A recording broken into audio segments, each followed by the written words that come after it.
Hello friends, good morning. તમારું સ્વાગત છે મારા યુટ્યુબ ચેનલ ધ નર્સિંગ વર્લ્ડમાં. હું સૈયદ અઝહર અલી તમારા માટે લઈને આવ્યો છું ગુજરાતની અંદર એક સરસ મજાનું યુટ્યુબ ચેનલ.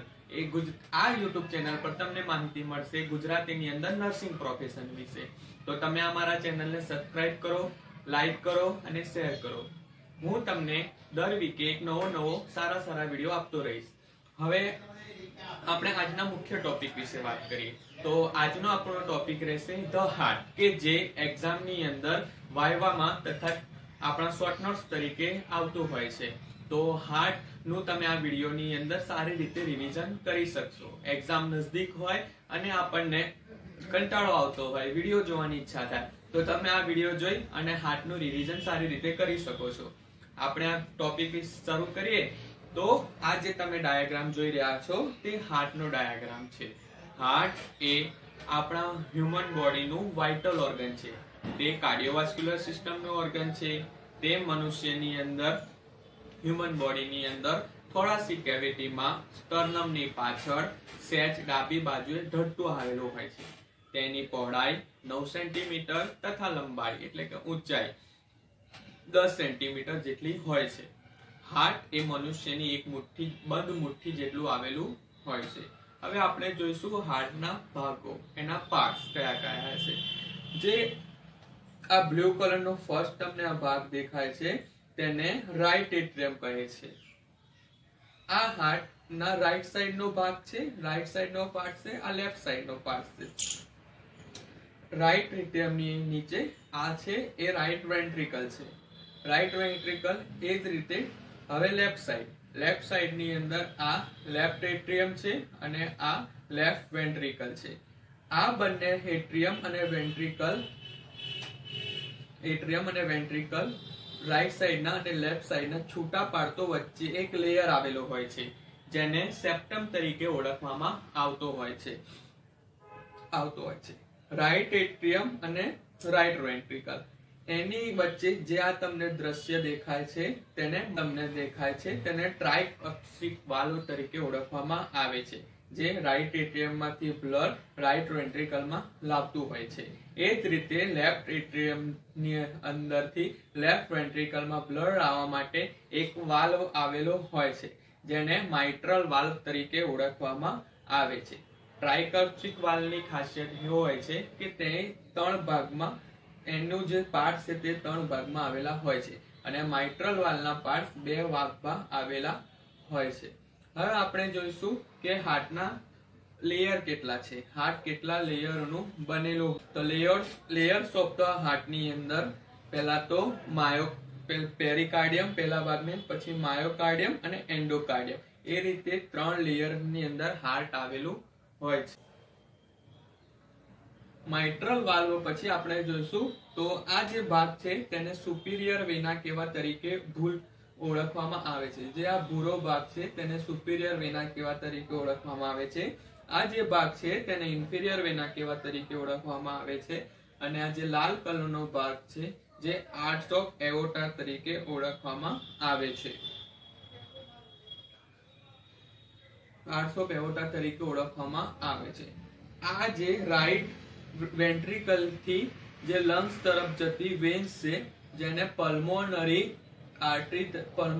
વેન્સ તરીકે ઓળખવામાં આવે છે. અને જે લંગ્સ થી આ જે લેફ્ટ એટ્રિયમ ની આવતી આ વેન્સ છે જેને પલ્મોનરી વેન તરીકે ઓળખવામાં આવે છે. મનુષ્યની અંદર આ એક જ આર્ટરી એવી છે કે જે ડીઓક્સિજનેટેડ બ્લડ લઈ જાય છે, એટલે ઓક્સિજનેટેડ વગરનું ખરાબ બ્લડ લઈ જાય છે. એમ તો જોવા જઈએ તો જે આર્ટરી હોય છે તે ઓક્સિજનેટેડ બ્લડ લાવે અને વેન છે ડીઓક્સિજનેટેડ બ્લડ લાવે. પણ આ જે પલ્મોનરી આર્ટરી છે એ ડીઓક્સિજનેટ બ્લડ લઈ જાય છે અને જે પલ્મોનરી વેન છે તે ઓક્સિજનેટેડ બ્લડ કે જે લંગ્સની અંદર પ્યોરિફાઈ થયેલું હોય છે તેને લેફ્ટ એટ્રિયમની અંદર લાવે છે. આ હતા હાર્ટના પાર્ટ્સ કયા કયા છે. તો ફરી એક વખત જોઈ લઈએ. Right atrium, right ventricle, left atrium, left ventricle, tricuspid valve, mitral valve, arch of aorta, superior vena cava, inferior vena cava, pulmonary artery and pulmonary vein. આ હાર્ટ આટલા ભાગનું બનેલું હોય છે. હવે જોઈએ તેના લેયર. તો તે મુખ્યત્વે 3 લેયરનું બનેલું હોય છે: પેરિકાર્ડિયમ, માયોકાર્ડિયમ અને એન્ડોકાર્ડિયમ. પેરિકાર્ડિયમ એ સૌથી બહારનું લેયર છે, એની અંદર માયોકાર્ડિયમ લેયર છે ને એના પછી એન્ડોકાર્ડિયમ. આ રીતે હાર્ટના 3 લેયર હોય છે. આજે આપણે હાર્ટના લેયર જોયા.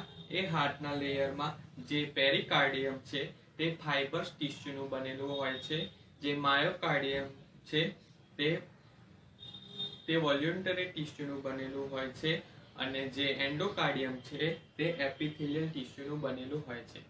આ હતા આપણા હાર્ટના 3 લેયર. આપણે હાર્ટના લેયર જોયા પછી જોઈશું હાર્ટમાં કેટલી વેસલ્સ અને આર્ટરીઝ આવેલી છે એ. તો હાર્ટમાં પહેલા તો superior vena cava, inferior vena cava, pulmonary artery, pulmonary vein, arch of aorta અને કોરોનરી આર્ટરી અને કોરોનરી વેન. આટલી બ્લડ વેસલ્સ તથા આર્ટરીઝ હાર્ટમાં આવેલી હોય છે. હવે આપણે જોઈશું સર્ક્યુલેશન ઓફ હાર્ટ અને પલ્મોનરી સર્ક્યુલેશન. એટલે કે જે હાર્ટમાં જે બ્લડ આવે છે એ કઈ રીતે લંગ્સમાં પ્યોરિફાય થવા માટે જાય છે, અને પ્યોરિફાય થયેલું બ્લડ એ હાર્ટમાં કઈ રીતે પાછું આવી અને આખી બોડીમાં જાય છે. બરોબર? તો જે સુપિરિયર વેના કેવા અને આ તમે ડાયાગ્રામમાં જોઈ શકશો કે જે સુપિરિયર વેના કેવા અને ઇન્ફિરિયર વેના કેવા દ્વારા ડીઓક્સિજનેટેડ બ્લડ પૂરી બોડીમાંથી એ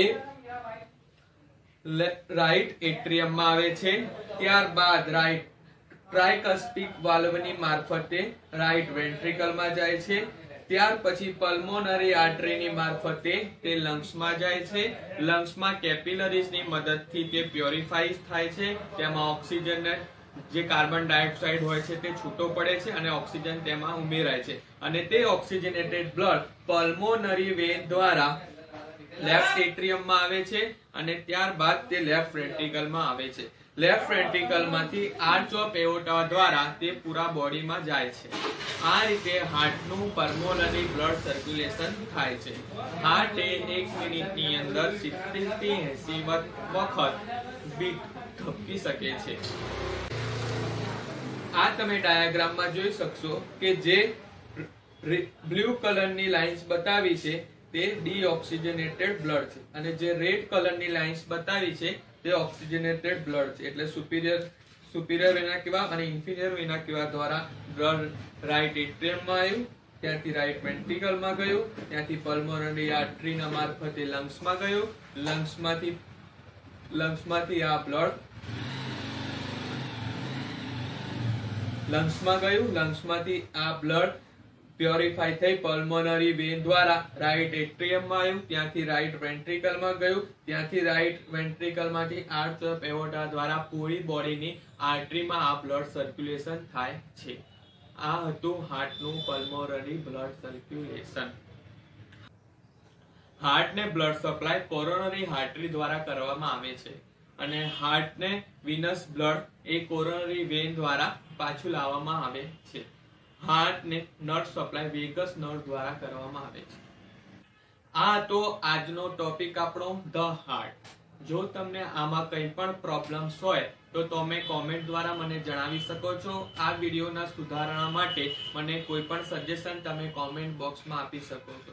તો મળીએ પછી એક નવા વિડીયો સાથે. ધન્યવાદ.